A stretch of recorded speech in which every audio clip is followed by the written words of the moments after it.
Bonus MxTRA people. Patreon.com/music is not a genre. Thank you so much for being here. And hey to the new members too. I love that you joined. Tell your friends. I like to get grow the family.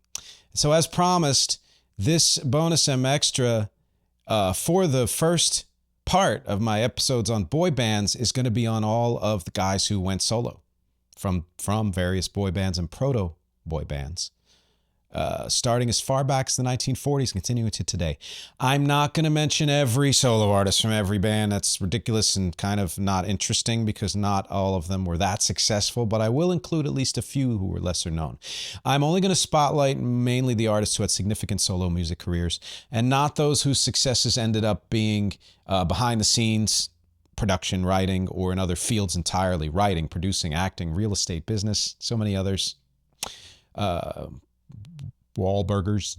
Final note, I'll be covering the artists in the decade they had their first success, which might be different from when their band had their first success. So let's get right to it. The foundations in the 1920s, the 40s, this was not an era for group solo crossovers. Generally speaking, you were either a solo artist from the get-go, singing as a frontman, stand-up singer for a big band, or you were in a group and you stayed there. Singers from vocal groups of this era did go on to other successes, but as we're limiting our talk in this bonus to music success only, I'm not going to mention them. But there is one prominent example which kind of proves the rule. Bill Kenny, born in Philly, raised in Baltimore, also like that town, had a ton of success in Atlantic City, where I will be vacationing soon for anyone who's interested in stalking me. As a solo singer, spent a lot of time there actually in my youth, and got signed to a contract from that. Didn't have much success, but was then recruited to replace an outgoing member of the Ink Spots in 1936. Stayed with them and was their principal singer through the 1940s, and they even changed their name to feature his. Bill Kenny and the Ink Spots or something. He ended up doing a bunch of solo recordings late in that decade that were still labeled as being the Ink Spots because they had such cachet. This continued through 1952, at which point he started a solo build career and had a bunch more hits, including It Is No Secret, 1951 number 18 hit. He was also a songwriter and an activist, and he continued to perform until his death in 1978. Quick note, by the way, before I get to the next era, I'm not going to be this detailed for every solo artist, primarily because they're almost all already well known. But I felt I should go into detail for Bill Kenny because I didn't know him. I had never heard of him, or if I did, I forgot. So it's unlikely you did either. And it also illustrates how the idea of A, becoming the prominent singer of a group, and then B, breaking away from that group has been a part of the mix for nearly a century. So then we get to the next era, the 1950s, the vocal group era. And you have a big one from Billy Ward and his Dominoes, Clyde McPhatter. And left them in 53, 54 to Drifters. So he was with Billy Ward 50 to 53 and then went to the Drifters for a year. He started releasing solo singles in 53 and scored a ton of top 20 R&B hits through 1963, including several number ones. Continued releasing singles through 1970 and attempted a comeback, but died in his sleep in 1972, age 39. Lover's Question in 1958 was a number 6 U.S. hit. But also check out one of his number 1 R&B hits from 1957, Long Lonely Nights. The first true modern-day breakout solo artist template, for reasons good and tragic, Clyde McPhatter. And then you've got Jackie Wilson. After a brief solo career, he replaced Clyde McPhatter in the Dominoes in 1953, and then left that group in 57 to restart his solo career and had singles from 1958 to 1976. He was on stage singing his biggest hit, Lonely Teardrops, which was a 1958 number 7 U.S. hit. He was on stage in 76 in Cherry Hill, New Jersey, which was 15 minutes from where I grew up. I used to work in Cherry Hill. And he had a massive heart attack from which he never fully recovered. He eventually died after being mostly in a coma 8 years later in 1984, age 49. Jackie Wilson's much better known than Clyde, so probably even more influential on other solo artists. And then we get to the 1960s, the transitional era. Most solo artists in this era were either actual soloists like Marvin Gaye who did other group work, but was never, primarily part of a proto boy band, or rock people and not really from boy bands. But here are a couple. Dion DiMucci started the Belmonts in 57. He left in 1960 for a solo career, and the band broke up, other than a handful of reunions in the 60s and 70s. He had near immediate solo success, scoring a #1 with Run Around Sue in 1961 and The Wanderer the same year. And he had a few more top 10 hits through 63 and a bunch of top 40. His comeback hit, Abraham, Martin, and John, was a #4 hit in 1968. With some outliers, 1989 to 2025. His last charting hit, And the Night Stood Still, #75, #16 U.S. Adult Contemporary in 1989. I saw Dion live a few years ago. Nice to see him live, and that he's still going strong. Another big one in the 60s, David Ruffin. Started a solo career in 58 and only had a bit of success. So then joined the Temptations in 1964 after Al Bryant was fired, and ended up singing lead on most of their hits through 1968, not all of them. When he was fired due to unreliability from his drug abuse. He had a string of singles, 1969 and 1980, and then a few sporadically until his death in 1991 from a crack overdose. His hits include My Whole World Ended in 1969, #9 U.S. Also #9 U.S., Walk Away From Love, #1 R&B. David Ruffin, a legend as well. Getting into the 1970s, the developmental era, this first one is kind of a holdover from the previous era, but for sure worth mentioning. Eddie Kendricks co-founded the Temptations in 1961 and sang lead on several of their hits through 1971, after which he left, and he released a slew of singles through 1987, including Keep On Truckin', which was a 1973 #1 U.S. hit, and Boogie Down, #2 the same year. 1992, he died of lung cancer at age 52.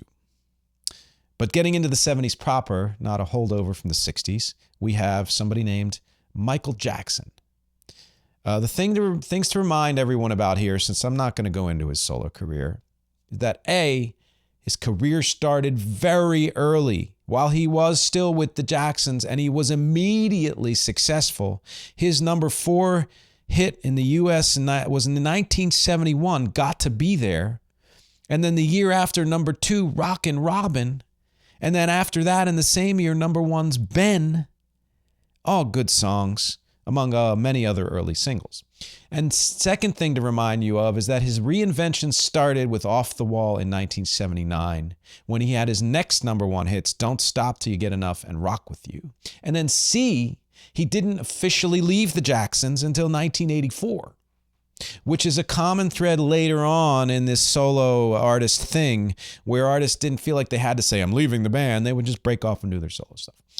Another solo artist from a boy band in the 1970s is Jermaine Jackson. Also started his career earlier than we remember, having the #9 hit Daddy's Home in 1972. He continued to release singles through 1992, then a couple since then that didn't chart. He includes the smash Let's Get Serious, 1980, #9 US, and several other top 20 hits through 1986. We forget how popular Jermaine was for that time in the first half of the 80s. And then Donny Osmond.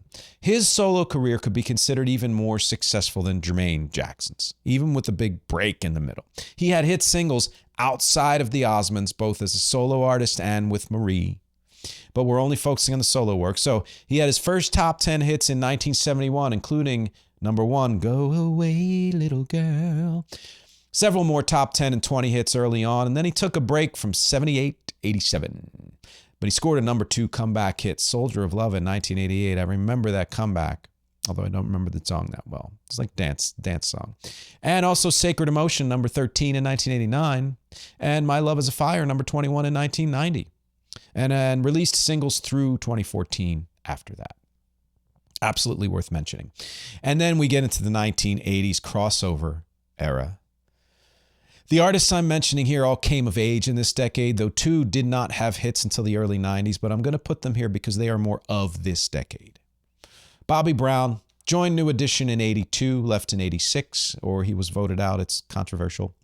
His #1 hit, #1 R&B hit, #57 US hit, Girlfriend in 1986.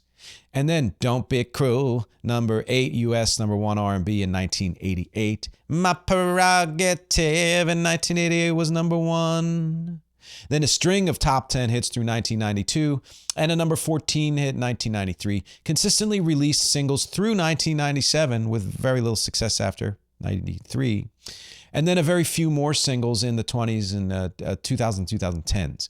He is absolutely the first new school boy band solo artist and further codified the template of solo artists for future solo artists. So, bandmate Johnny Gill is a case similar to Jackie Wilson, not in the tragedy, but in that he had a solo career first. Then he joined New Edition to replace either Bobby Brown or Ralph Tresvant in 1987. Then broke up in when they broke up in 1990, he went solo. He stayed with them though for their reunion in 96 and is still with them since 2002. He had 3 top 40 R&B hits in 1983 and 1984 before, including the top 10 R&B duet Perfect Combination with Stacey Lattisaw. I didn't know that was him. I love that song. After the New Edition breakup, he scored 2 top 10 U.S. main hits, Rub You the Right Way, 1990, number 3, and My, number 10. He released singles consistently through 1987, some of which charted lower down, and then again a handful in 2011 to 2020.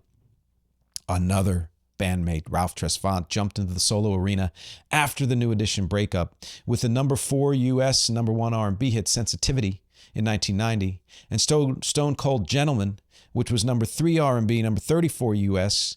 main, 1991. And he charted a few more hits through 1994 on R&B charts, including number 2 R&B, number 54 U.S. Money Can't Buy You Love in 1992, and then 3 outlier singles in 06, 09, and 2020. Even though technically no one else from New Edition had a solo career, let's not forget that Belle Biv DeVoe were all originally from New Edition. 1990s, the boy band boom. Bang, bing, bong, bees. Boy bands were really finding their way through most of this decade. You know, the fruits of their labors wouldn't really come to fruition until, terrible wording, late 90s and early and mid 2000s. But here are a few who did have hits in the 90s. Ricky Martin is kind of a holdover from the 80s, though, of course, his biggest hits were in the 90s and 2000s. He was in Menudo from 84 to 89, which notoriously has an age limit. Started his solo career shortly after, scoring immediate hits on the U.S. Latin charts, including the number 3 Latin chart, Fuego Contra Fuego in 1991, and his first U.S. main chart, Maria, number 88, hit in 1995. When he then transitioned to English language songs, his success exploded, starting with 1997's The Cup of Life, number 45. And then, of course, Livin' La Vida Loca 99, number 1 U.S. hit. Followed up with several top 20 U.S. main hits and many number 1 U.S. Latin hits. He has gone between English and Spanish and continues to release music. And as we know, he performed at the Super Bowl. His last charting song was in 2022, but I believe he is poised for a comeback.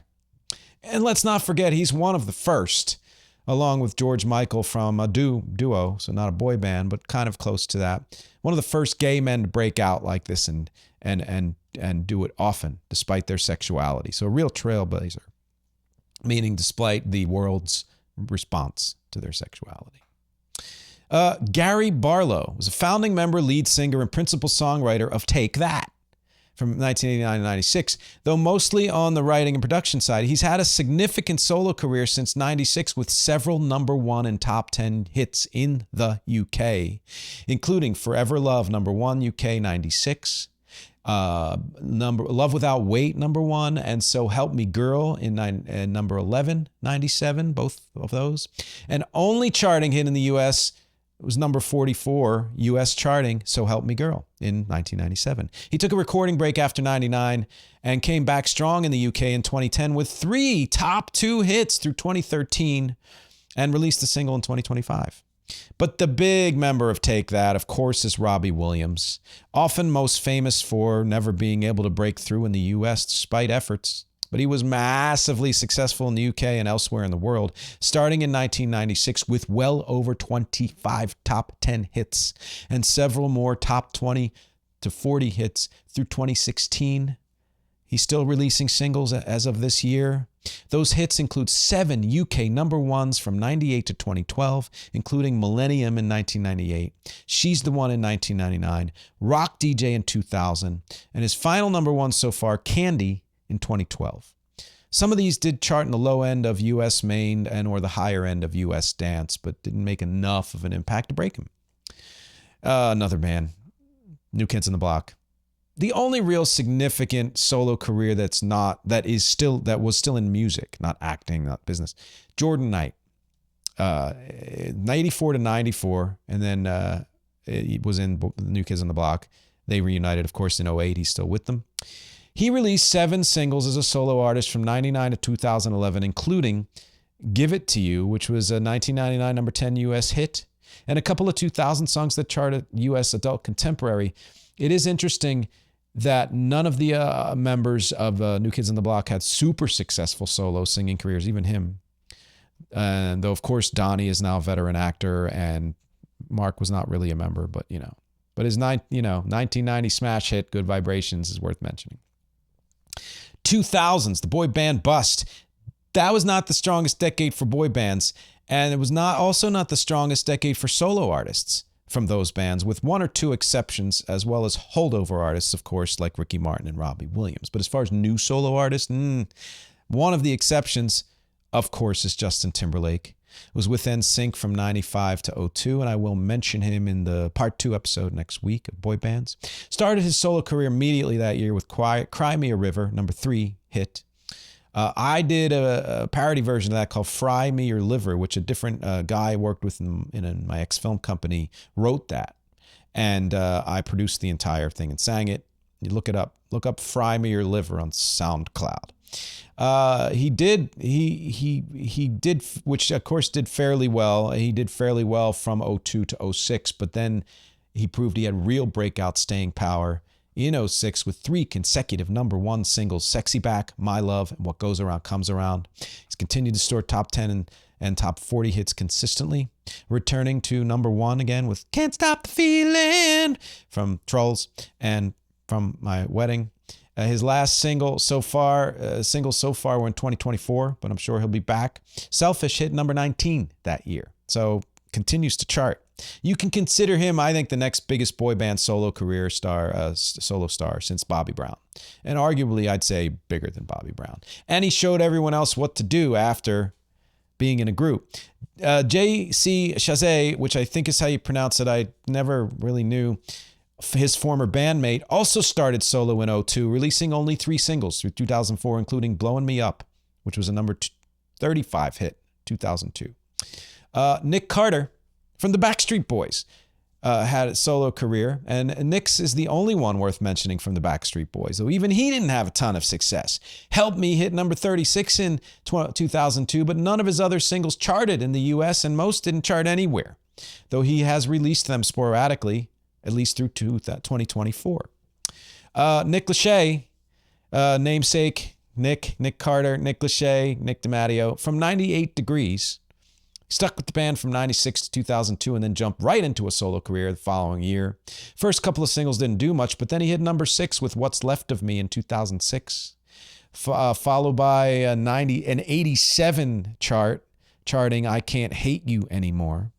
And then, which was number 25 pop, number 33 adult. And then a bunch that didn't chart through 2017, with the exception of Patience, which hit number 75 pop, number 33 adult in 2009.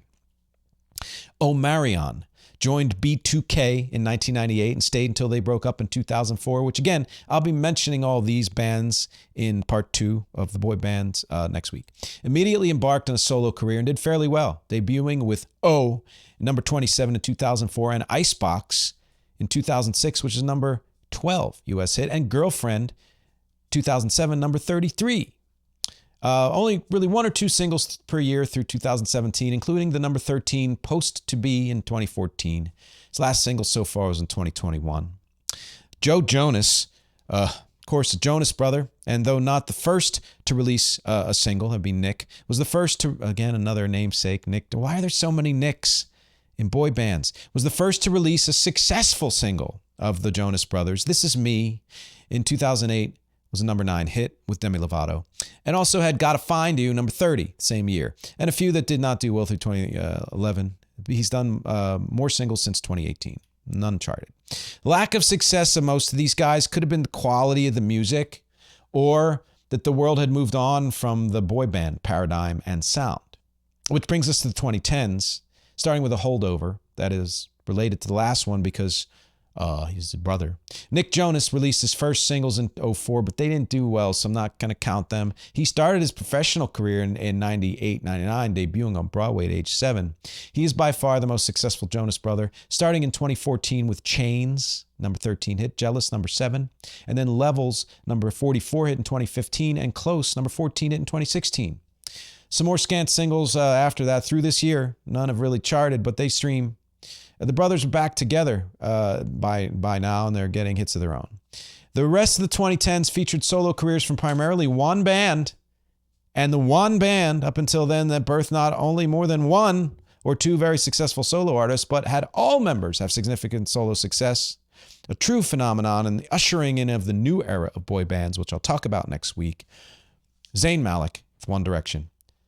2010 until their breakup in 2016, and the first big success of any member of that band with number 1's Pillow Talk. 2016, I Don't Want to Live Forever, number 2 the same year, and a handful of charting U.S. hits through 2018, though he's continued to chart singles to some degree through this year. Niall Horan also started strong in 2016 with This Town, number 20 U.S., number 9 UK, and then Slow Hands in 2017, number 11 U.S. The rest of his singles have charted low or not at all in the U.S., but he continued to have top 40 hits in the UK through this year. Louis Tomlinson, not quite as strong, but still significant. Started with Just Hold On, number 52, 2016, number 2 UK.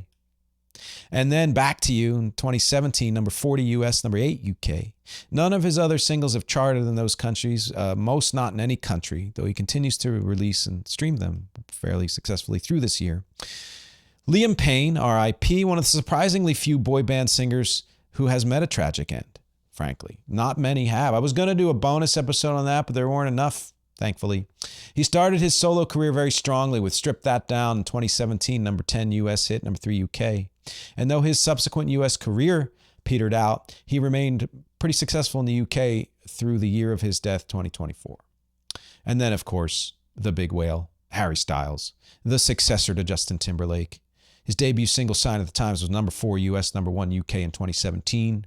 Had a couple of top 20 U.S., top 10 UK hits in 2019. And then he dropped a bomb with Watermelon Sugar, number 1 U.S., number 4 UK in 2020. I did a cover of that year. YouTube.com/@musicisnotagenre to find that cover. Catherine sang it with me, which pales in comparison to As It Was, 2022, number 1 everywhere. And the couple of other top 10 hits from that year. His new album has already yielded 2 hits, Aperture, number 1 in the US and UK, and American Girls, number 4 US, number 1 UK. So yeah. Finally, we get to the 2020s, K-pop domination. The only other boy band that, to my knowledge, has seen every single member reach solo heights is, of course, the band that has usurped One Direction's throne. Though all of the members released singles in the mid to late 2010s from this band, that did chart worldwide to some degree. Their true solo successes didn't strike until the 2020s, which is why I've saved them for this decade. I'm going to go roughly, at least, from least to most successful, though keep in mind all of them have been very successful to some degree. And of course, we're talking about the members of BTS, who I will talk about a lot in next week's episode. RM started with BTS 2013. All of these members are still with the band. Only hit the chart in the U.S. main Wildflower in 2022 at number 83, though he's had 4 U.S. World Top 10 hits. Suga has had 2 charting U.S. main hits. Daichwita, number 76, 2020, and Haigeum in 2023 hit number 58. All 5 of his singles have been U.S. World Top 10 hits. Jin, quite a few more singles than the previous 2, most of which have scored top 10 U.S. World since 2016. Several number 1 hits in the U.S. World. His biggest U.S. main hit, The Astronaut, hit number 51 in 2022. And Running Wild hit number 53 in 2024. V, several U.S. World Top 10 hits, 6 U.S. main charting songs since 2021, including Slow Dancing, which hit number 51 in 2023, and Friends, which hit number 65 in 2024. J-Hope has had 7 top 5 U.S. world hits, including 5 at number 1, and 8 charting U.S. main songs, only one of which hit the top 40. Killin' It Girl hit number 40 last year. Jimin, 6 of his singles since 2018 have been top 3 U.S. world. 4 of those are number 1. And he even scored a U.S. number 1 main hit, Like Crazy, in 2023, as well as Set Me Free Part 2. It was number 30 the same year. And Who hit number 12 in 2024.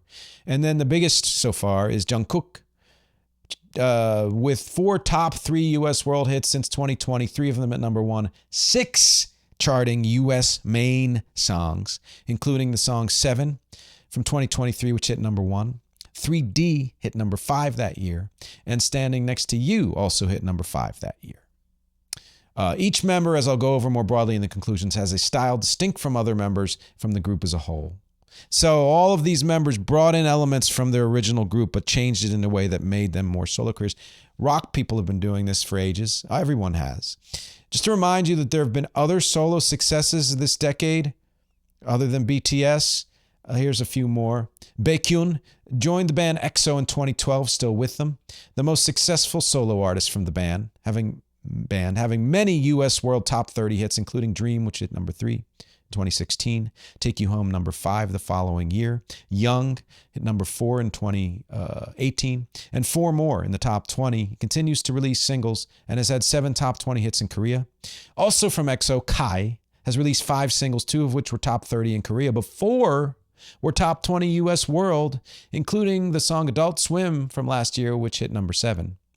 And finally, one more from Korea to round out this list. Jackson Wang from GOT7, GOT7, and actually originally from Hong Kong, but they are a K-pop band. He's released singles since 2017, 2 top 20 U.S. World, including Alone, number 4, and 6 top 40 in the U.S. pop charts, including 100 Ways, 2020, which hit number 26, and Made Me a Man in 2025, which hit number 25. So conclusions. Those are all the boy band solo artists that I thought worth mentioning. I've left out so many others, partly because of time, but mostly because their impact was just not as great as the ones I mentioned. But if there are ones you think I should have mentioned, let me know, and I will include them in a future catch-up episode. So why is any of this significant? Solo careers allow artists to carry the emotional familiarity, the fan loyalty, and performance traditions of their group into new musical territory, exploring other things, often reshaping popular music in the process. Think of Michael Jackson or Justin Timberlake or Harry Styles and you get it. They have helped to reshape pop. Many of these singers first became the breakout leads of their bands, doing a kind of proof of concept, and that's probably because of these things. 1, sheer talent. 2, a drive. They had the desire and the personality to want to be a prime mover, and many of them were also songwriters. And 3, their personality shown. They also reminded people, especially outside boy band fandom, that these groups were and are made of individuals and not just a collective, and are making real music and real good music. So, my favorite boy band solo stars from each decade, starting in the 1950s, Jackie Wilson. 1960s, I got to go with Dion because I sang his songs so frequently when I was a kid. In the 1970s, I got to say Michael Jackson. In the 1980s, of course, it's still Michael Jackson, and even more than the 70s. But also Bobby Brown to a degree. 1990s, I'll say Johnny Gill, but really no one stood out for me that decade. 2000s, I got to go with Justin Timberlake, please. 2010s, Harry Styles. 2020s, Harry is still kind of tops for me in this decade because I'm not as familiar with any of the BTS solo careers, but I have dived more into them in the research for this, and I have to say it's some damn good music. Now, those are my favorites. As far as the top solo artists ever from boy bands, here's my ranking. I'll call it top 5, but I mentioned more than 5. At number 5, Jackie Wilson tied with Dion, because they had different realms of influence, but they're equally significant. Number 4, tied Bobby Brown and Ricky Martin, because again, different realms of influence, but equally significant. Number 3 is Harry Styles, but Harry Styles, I think, is very close behind and may someday surpass number 2, Justin Timberlake. And of course, number 1 is Michael Jackson. Always will be from this group, I think. Runners-up would be in no particular order David Ruffin, Nick Jonas, and Robbie Williams because of his massive UK success. I'm not going to rank the BTS artists yet because they're too new, so it's hard to say, but they will probably be on this list eventually. But what's your take? Who are your favorites from now and from eras past? I'd love to know the answer to that question and all others because, as always, my objectives here are music, conversation, and connection. Thank you for hanging with me for this bonus MxTRA. Patreon.com/music is not a genre. Thank you for being a member. And if you're not, consider joining for as little as $1 a month. I'll talk to you next week.